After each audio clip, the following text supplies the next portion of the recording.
Greetings and welcome back to Room 303 and our chats with Emily as we are calling our readings through all of the poems of Emily Dickinson contained within the Johnson edition. We turn now to poem number 67, Success is Counted Sweetest by Those Who Ne'er Succeed.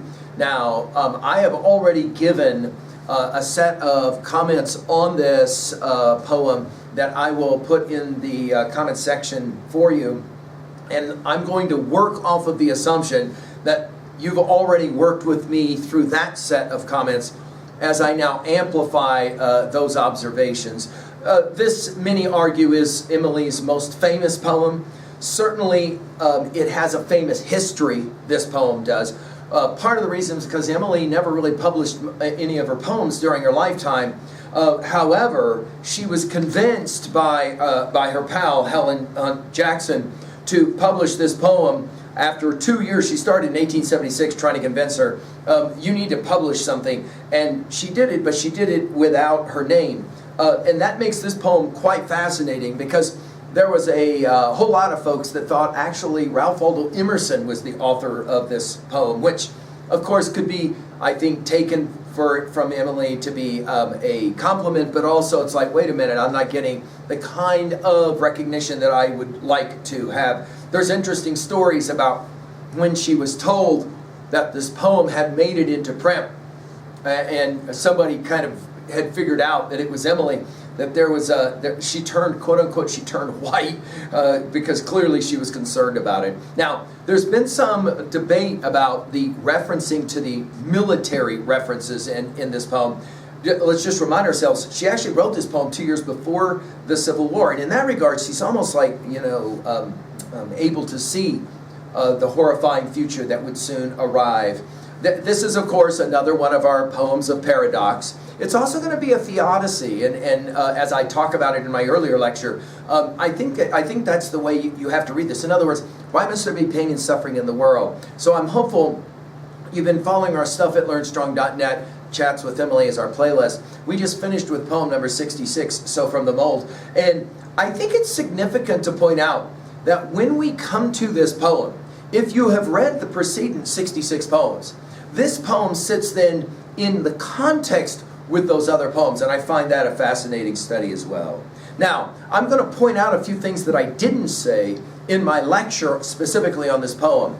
I want to especially challenge you to hear the sounds of this poem. The S sounds, the D sounds, and we'll hopefully go to work with it.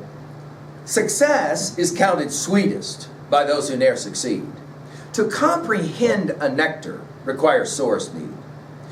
Not one of all the purple host who took the flag today can tell the definition so clear of victory as he, defeated, dying, on whose forbidden ear the distant strains of triumph burst, agonized and clear. Now, this is a compelling poem as a theodicy. What is it that Emily's saying in a poem like this? Well, she is telling us that it isn't winners who really understand winning. It's rather losers. So she'll begin with her little thesis, success is counted sweetest by those who ne'er succeed, by the losers. It is in fact the people who have engaged in tremendous loss who really understand what it is to be a winner, not winners, because winners cannot understand failure. And to that degree, we have the paradox of the poem. Hear all those S sounds. Success is counted sweetest by those who ne'er succeed. To comprehend nectar requires sorest need. And then, of course, all of the D sounds, definition, defeated, dying. Many have considered that, and we'll read about this when we get to poem 126, what Emily called her Calvary of woe. That is to say, the challenges of her own life. I think there's a reason that if Emily was going to publish an anonymous collection, and at the very end of that collection, she chose this poem. And I think there's a lot standing behind why she would do that. This is going to be an argument that she will make again and again in her poetry. In poem 165, she'll say it in a very famous poem. We'll study it later. A wounded deer leaps highest, I've heard the hunter tell. 'Tis but the ecstasy of death And then the break is still. The smitten rock that gushes, the trampled steel that springs, the cheek is always redder just when the hectic stings. Mirth is the mail of anguish, in which it cautious arm lest anybody spy the blood, and you're hurt exclaim. Now, I think the point that we're going to have to come to with Emily is that she was conflicted about, on the one hand, wanting desperately to be discovered, wanting people to hear her voice. This is my letter to the world that never wrote to me, we'll read later. But at the same time, she wants to remain somehow hidden, not disclosing what and who she really is as poet and as writer. So she herself understands all too well that it's all about comprehension. Notice her use of that word. Success is counted sweetest by the losers, those who never succeed. To comprehend a nectar. Now you could make the argument, this is just her, again, returning to the bees, right?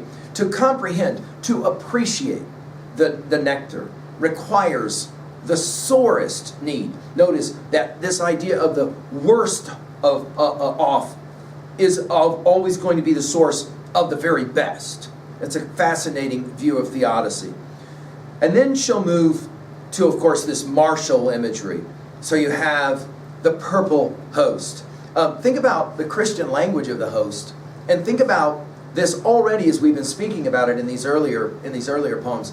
This conflict that we will see between Emily and her Christian upbringing. Not one of all the purple host who took the flag today, we immediately, of course, will think about Crane's red badge of courage, can tell the definition so clear. Notice how the word clear will be the last word of this poem.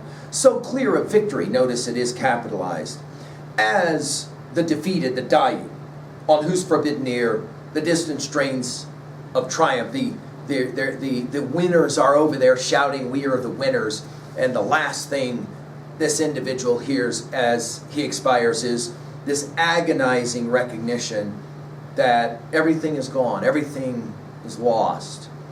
I think this poem can be read not so much as triumphant, but rather as a recognition that it is in fact the pain of our life. Let's jump to 2a really quickly to finish.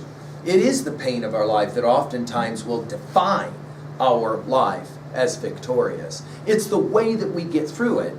Of course, at 3a, this is pure Dante, isn't it? As we've commented at learnstrong.net with our lectures on the Divine Comedy. And think about the point of what we said there, that Dante makes the argument, you don't go to hell, but rather through it. And it's the process of going through hell to discover the theodicy question, not why did this happen to me, but rather why did this happen for me? There's got to be some purpose, some ability to translate the pain and sorrow of our life into some purpose. And I think for Emily, the challenge was always as an artist to figure out a way to do that. What does it mean?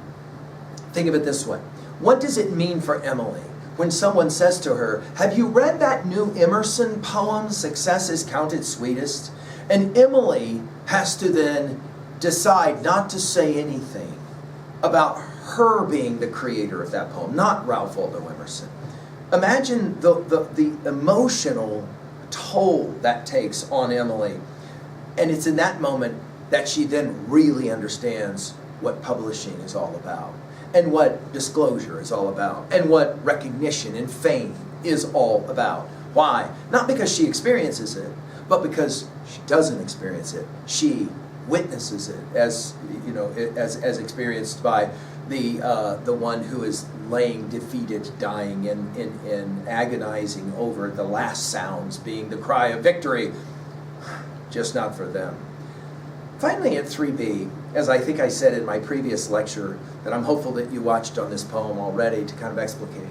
Think about a time in your life when something really tragic happens, and out of that tragedy, you learned something that allowed you to comprehend the value of the nectar even more.